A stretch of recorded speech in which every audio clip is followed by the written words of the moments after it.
The subordinate zeta functions 3, 1 and 3, 2 can be obtained by the binomial theorem of the zeta function, and the difference between the subordinate zeta functions 3, 1 and 3, 2 is the L function chi1 of mod 3. The sum of the zeta functions of the subordinate zeta function 3, 1 and the alternating sum of the subordinate zeta function 3, 2 eliminates the sum of the even zeta functions, and when inverted by the functional equation of the analytic continuation, the L function chi1 of mod 3 can be obtained by the negative odd zeta functions and the gamma function.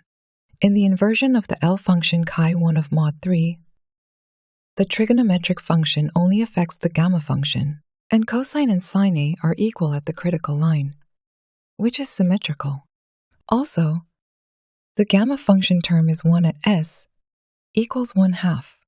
The gamma function is obtained by the inverse gamma function of Weierstrass's definition, and as the imaginary part A increases, the inverse gamma function becomes a very large number, and the cosh of a pi over 2 plus I sin of a pi over 2 of the gamma function term decreases the inverse gamma function. The alternating sum up to 70 terms of the negative zeta function has an error of more than 6 decimal places, but the error of the inverse gamma function is large even for the product of 10,000 terms, and the error decreases as the product term increases. When calculating the inversion of the L function chi1 of mod 3 with of 800 terms of the zeta function and gamma function using Wolfram alpha, it is the same as more than 40 decimal places.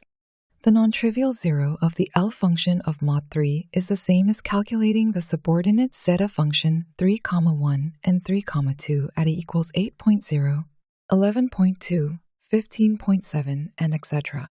As in calculating non-trivial zeros of L function of mod 3, the L function of mod 3 can be inverted without the gamma function. An inversion of alternating sum is also possible.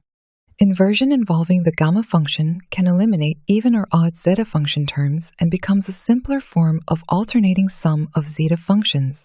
If the Riemann hypothesis ends in the generalized Riemann hypothesis, the zeta function and the L function with non-trivial zeros on the critical line can be inverted. Also, the extended L function by the eta function can be inverted. Therefore, on the critical line S equals 1/2 plus AI, cosine and sine A become equal to pi over 4, which is symmetric. Although the inversion of the L function does not prove the Riemann hypothesis, it shows that the Riemann hypothesis is correct to a large extent.